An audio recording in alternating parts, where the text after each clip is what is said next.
नमस्ते मित्रों। कथा निधि चैनल पर आपका बहुत बहुत स्वागत है। आज फिर एक बढ़िया सी कहानी के साथ आपके सामने प्रस्तुत हूँ।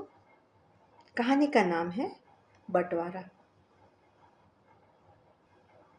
तो चलिए कहानी शुरू करते हैं।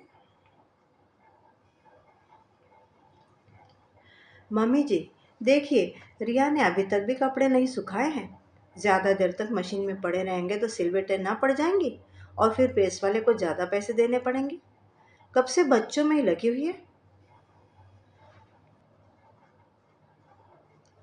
बड़ी बहू, इस तरह रोज रोज अपनी देवरानी के खिलाफ मेरे कान मत भरा कर।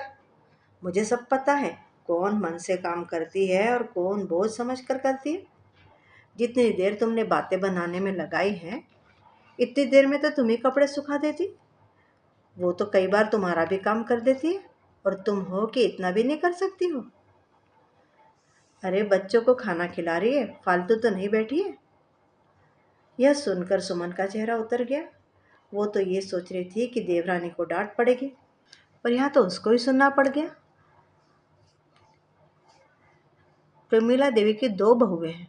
बड़ी बहू सुमन, जो शुरू से झगड़ालू और इधर उधर की करती है। वहीं छोटी बहू रिया, जो घर को बांध कर रखती है और सबको आदर से देखती है, सबका आदर करती है। सुमन अपनी सास से हमेशा ही किसी न किसी वजह से बहस करती रहती थी। उसे लगता था कि जब से रिया आई है, उसकी सास बस उसी के नाम की माला जपती है, जबकि इसके लिए वह खुद ही जिम्मेदार है। अपने हिस्से का काम करके वह अपने कमरे में बंद होकर टीवी देखा करती, जबकि रिया सारा काम निपटा कर अपनी सास के पास बैठती थी। उनके सिर और पैरों की भी मालिश कर दिया करती थी। सास की अलमारी भी कभी कभी जमा देती थी, जमा कर व्यवस्थित कर देती थी। सुमन तो टीवी देखने में ही व्यस्त रहती थी, जबकि रिया अपनी अपनी जेठानी के दोनों बच्चों को पढ़ा भी दिया करती थी। रिया घर में सबका काम करती थी, तो इसीलिए सब उससे ही पूछा करते थे। बस इसीलिए कोई भी छोटी बात लेकर सुमन लड़ने पर उतारू हो जाती थी। उसके मन में रिया को लेकर बड़ी जलन थी। वह हर किसी के काम में कोई ना कोई कमी निकाल ही देती थी। सुमन को लगता था कि दुनिया में सिर्फ वही परफेक्ट है, बाकी को तो कुछ आता ही नहीं है। अपने हिसाब से जीवन जीने वाली सुमन को सास ससुर और देवरानी का संग एक्चुअली भाता नहीं था। जब से रिया शादी होकर आई थी, उसे लगता था कि सुमन की अहमियत कम हो गई है। इसीलिए वह मन ही मन चाहती थी कि किसी भी तरह घर का बंटवारा हो जाए और वह सास ससुर से अलग हो जाए। सुमन अपने बच्चे और पति के साथ ही रहना चाहती थी। वह अपने पति कमल को कई बार कह चुकी थी कि सास ससुर से अलग हो जाएं और अलग घर में रहें, पर कमल समझाता था उसे कि अलग होना तो कोई समाधान नहीं है। अगर सुमन कोशिश करे घर में एडजस्ट करने की तो सब ठीक रहेगा। लेकिन सुमन ने मन ही मन ठान लिया था कि वह तो अलग ही रहेगी, बंटवारा करवा के रहेगी। एक दिन सुबह जब सुमन उठी और अपने बच्चे और पति का टिफिन बनाकर दे दिया और रसोई से बाहर आकर बैठ गई, तभी प्रमीला देवी ने उससे पूछा, बहू, ये सब क्या है? तेरे ससुर जी की चाय कहाँ है और तूने रिया के बच्चों का टिफिन नहीं बनाया? सबको देर हो रही है, उन्हें भी तो स्कूल जाना है। सुमन ने उल्टा जवाब दे दिया, मम्मी जी, मैं क्या आप सबकी कोई नौकरानी हूँ जो सबके आगे पीछे घूमती रहूं? रसोई खुली पड़ी है, जिसको चाहिए वो बना ले और जिसके बच्चों को टिफिन चाहिए वो भी खुद बना ले। मैंने सबकी सेवा करने का ठेका तो नहीं ले रखा है ना मम्मी जी। अब मैं भी थक जाती हूँ। अरे सुमन, ये क्या कह रही हो? हम सब संयुक्त परिवार में मिलकर रहते हैं और हमें एक दूसरे का काम करके सहायता करके रहना चाहिए, तभी तो परिवार में प्यार बना रहता है। इस तरह इकट्ठे रहकर भी तेरा मेरा करते रहोगे तो साथ रहने का तो कोई मतलब नहीं है। इससे अच्छा तो हम रसोई और घर का बंटवारा कर लेते हैं।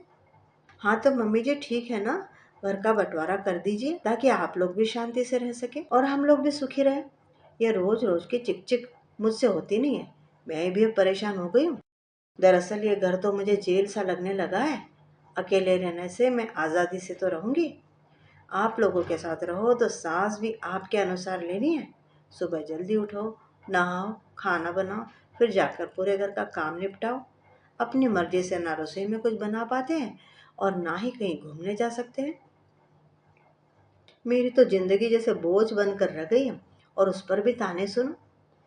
सुमन की बातें सुनकर प्रमिला देवी भी बोली, बहू तू कभी 6 बजे के पहले उठी नहीं है, काम तो सारा अकेले करती भी नहीं है, मैं और रिया भी तो बराबर लगे रहते, और तुझे कभी घूमने जाने से मना भी नहीं किया। हर रविवार को तो तू बच्चों को मेरे पास छोड़कर सिनेमा चली जाती है, बाहर घूम फिर के आती है। हमने तो तुझे कभी बांध कर नहीं रखा। फिर ये तेरी मर्जी है कि तू अलग रहना चाहती है तो रह ले, मैं इनसे कहकर घर का बंटवारा करवा दूंगी। वैसे भी अब तुम लोग समझदार हो गए हो, बड़े हो गए हो और अपनी गृहस्थी और बच्चों को खुद भी संभाल सकते हो। रिया पास में बैठी दोनों की बातें सुन रही थी। वह जानती थी कि भाभी बहाने बना रही थी, झूठी बातें बना रही थी, लेकिन मम्मी जी का कहना एकदम सही था। रिया जब से शादी होकर आई है तब से मम्मी जी ने उसे कभी बंदिश में नहीं रखा, न उसे और न बड़ी बहू को। दोनों ही बहू को अपने हिसाब से जीने की हमेशा ही उन्होंने आज़ादी दे रखी थी। रिया ने अपने पति रमन को सब कुछ बताया और बोली, इस तरह घर मत बिखरने दो। भैया भाभी और हमारे बच्चे हम सब साथ ही मिलकर रहेंगे, बांटने में तो सबका ही नुकसान होगा। परिवार इकट्ठा रहे तभी तो मजबूत और आदर्श कहलाएगा। आप किसी भी तरह से ये बंटवारा रुकवा दो। पर रमन समझाने लगा, होने दो बंटवारा, ये सबके हित में है। बंटवारा सबके हित में कैसे हो सकता है? परिवार का विघटन, बिखराव अच्छा नहीं है। रिया तुम ज्यादा मत सोचो, हमसे बड़े मम्मी पापा है, भैया भाभी है, हम तो छोटे हैं, हम क्या कर सकते हैं। कमल को पता था कि यह बंटवारा सिर्फ सुमन की जिद की वजह से हो रहा था। भाभी हमेशा मम्मी के साथ पंगा लेती रहती थी, किसी के समझाने से भी कुछ समझती तो थी नहीं, इसलिए रोज रोज लड़ने से तो अच्छा ही था कि अलग हो जाए। पर फिर भी वो ऐसे जता था कि पापा बंटवारा करके हम दोनों को इस घर से निकाल रहे हैं। वह छोटे बेटे और बहू को ज्यादा चाहते हैं। प्रमिला देवी और उनके पति ने मिलकर बंटवारा कर ही दिया, बड़े भारी मन से। इस घर के अलावा उनका एक घर और था जो उसी शहर में था। घर खाली करवा कर उन्होंने सुमन को दे दिया। सुमन अपने पति और बच्चों को लेकर उस घर में चली गई रहने। रिया और कमल सास ससुर के साथ उसी घर में रह गए। सुमन के बच्चे बड़े होने लगे, वह स्कूल पूरा करके कॉलेज में चले गए। अब वह अपने हिसाब से जी रही थी। अलग होने के बाद में सुमन ने कभी पलटकर अपने सास ससुर की खोज खबर ना ली, ना ही रिया से कभी बात की। रिया सास ससुर के साथ रहकर उनकी सेवा करती थी। अब उसके भी बच्चे बड़े हो गए थे। सुमन अपने बड़े बेटे का विवाह निश्चित करके यह खुशखबरी नौकर के हाथ अपने ससुर को भिजवाने की सोचती है। जब उनको यह खबर मिली तो पोते की सगाई की बात सुनकर वे दोनों खूब खुश हुए। शादी का कार्ड भी उसने नौकर के हाथ ही भिजवा दिया। तब सास ससुर बड़े दुखी हो गए। अपने ही घर के लोगों को कोई भला ऐसे बुलावा देता है? क्या ये कोई निमंत्रण देने का तरीका है? हमारी तो जरा भी इज्जत नहीं है, हम उसके दादा दादी हैं, हमारा इतना भी सम्मान नहीं है क्या? तब रिया समझाने लगी कि पापा जी हम तो एक घर के हैं, हमें तो जानना चाहिए, और घर के लोगों को निमंत्रण कैसा? और नितिन तो हमारी गोद में खेला है, हम उसकी शादी में जाएंगे, जरूर जाएंगे, उसे बहुत खुशी होगी। नहीं जाएंगे तो दुनिया वाले भी तरह तरह की बातें बनाएंगे, भला समाज और रिश्तेदारों को बातें बनाने का मौका ही क्यों दे हम लोग। भैया भाभी खुद नहीं आए तो क्या हुआ, शादी के घर में 10 काम होते हैं। शादी का कार्ड तो आ ही गया है, बुलावा तो आ ही गया है। आप बड़े हैं, अगर उनसे ये गलती भी हुई है तो आप उन्हें माफ कर दीजिए। हम सब को वहाँ जरूर जाना चाहिए, इससे रिश्तों में पड़ी दरार दूर भी हो जाएगी। अपनी छोटी बहू रिया की बात सुनकर प्रमीला जी गदगद हो गई। उनकी सारी दुविधा दूर हो गई और पूरा परिवार अपने पोते को आशीर्वाद देने के लिए सुमन के घर चले गए। धूमधाम से नितिन की शादी हुई। अपने पोत बहू का मुंह देखकर प्रमिला जी भी बड़ी खुश हुई और दोनों को घर पर खाने के लिए आमंत्रण देकर वे लोग सब घर लौट आए। 2-3 दिन निकल गए। फिर प्रमिला जी अपने बेटे के घर फोन लगाने लगी। तब जवाब मिला कि दोनों बच्चे तो हनीमून पर गए हैं। कुछ समय बाद नया जोड़ा हनीमून से वापस भी लौट गया, लेकिन सुमन ने उनको दादा दादी के घर भेजा नहीं। प्रेमिला देवी रिया से बोलने लगी, बहू लगता है कि अलग होने के बाद भी तेरी जेठानी के मन में जो गांठ पड़ी थी वो अभी तक भी खुली नहीं है। तभी तो अलग होने के बाद भी तब से वह एक बार भी न खुद आई, शादी होने के बाद भी बेटे बहू को आशीर्वाद लेने तक घर में नहीं भेजा। अरे मम्मी जी, कोई बात नहीं, हमने तो अपनी ओर से पूरी कोशिश की थी। हमें तो यही लगा था कि खून के रिश्ते ऐसे ही थोड़े टूट जाते हैं। अलग हो गए तो क्या, रिश्ते तो हमेशा रहते हैं। आप इस बात का कुछ बुरा मत मानिए मम्मी जी। ऐसे ही कुछ समय बीत गया। रिया के बड़े बेटे की भी नौकरी लग गई और अब रिया भी अपने बेटे के लिए सुयोग्य पत्नी तलाशने लगी। एक अच्छी लड़की मिलते ही उनका रिश्ता तय हो गया। रिया बड़ी खुश थी। एक दिन सुबह सुबह सास ससुर के पैर छूकर बोली, मम्मी जी, आज मैं और रमन बड़े भैया और भाभी के घर जा रहे हैं। मानव की शादी का कार्ड देकर आना है। उनका आशीर्वाद भी तो जरूरी है। प्रमीला जी उसकी तरफ आश्चर्य से देखने लगी। रिया ने हंसकर उनसे विदा ली और रिया और रमन दोनों सुमन के घर चले गए। उनको देखकर सुमन को आश्चर्य जरूर हुआ, लेकिन जब उन्होंने मानव के विवाह का कार्ड दिया और उनको आने को कहा तो कमल तो बड़ा खुश हुआ, लेकिन सुमन ने मना कर दिया। बोली, मैं तो उस घर में कभी कदम नहीं रखूंगी जहाँ से मुझे निकाला गया। ये तो नितिन का शादी का कार्ड भी मैंने आपके कहने से नौकर के हाथ भिजवा दिया था, वरना मैं उन लोगों को बुलाने का जरा भी सोचती नहीं थी।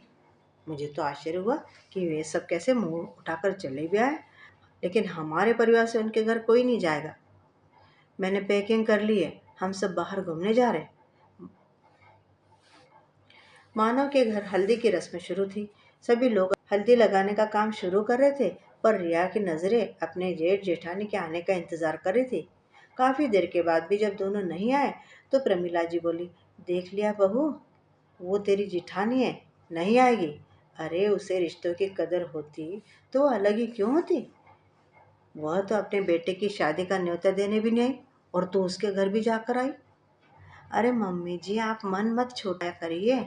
हमने अपनी ओर से हर फर्ज पूरा किया है, हमारे मन में कभी कोई मलाल नहीं रहेगा। कई बार जिंदगी में तैश में आकर हम ऐसा कुछ कर जाते और फिर पछताते कि हमें वैसा नहीं करना चाहिए था। हमने तो कोई कमी नहीं रखी, रिश्तों को जोड़ना चाहा है, सबको साथ लेकर ही चलना चाहा। मानव की शादी की हर रस्म में रिया और रमन अपने बड़े भैया भाभी का इंतजार करते रहे, फोन भी लगाते रहे, पर दोनों ने फोन उठाया नहीं। एक रात को रिया बोली, आप मुझे एक बार तो भाभी के घर ले चलिए, मैं उन्हें मना करके ले आऊंगी। तब रमन और रिया शादी के फेरों से पहले कमल और सुमन के घर पहुंच गए। देखते क्या है कि घर के बाहर तो ताला लगा था। रिया ने मन में सोचा कि आज तो हमारी सारी कोशिशें और रिश्ते की हार हो गई है। भाभी ने ऐसा क्यों किया? बंटवारा तो उनकी मर्जी से हुआ था। वह साथ में रहकर भी खुश नहीं थी और अलग रहकर भी रिश्तों को निभा नहीं पाई। रिया और रमन मन ही मन यह सोचते हुए वापस लौट आए। मित्रों, इस तरह के इंसिडेंट हमारे आसपास कभी न कभी हुए हैं। उम्मीद करती हूँ कि आपको भी कहानी पसंद आई होगी। कमेंट करके लिखिएगा ज़रूर, और चैनल पर नए हो तो चैनल को सब्सक्राइब भी ज़रूर कर लीजिएगा। मिलती हूँ जल्दी ही एक और बढ़िया सी कहानी के साथ। तब तक विदा।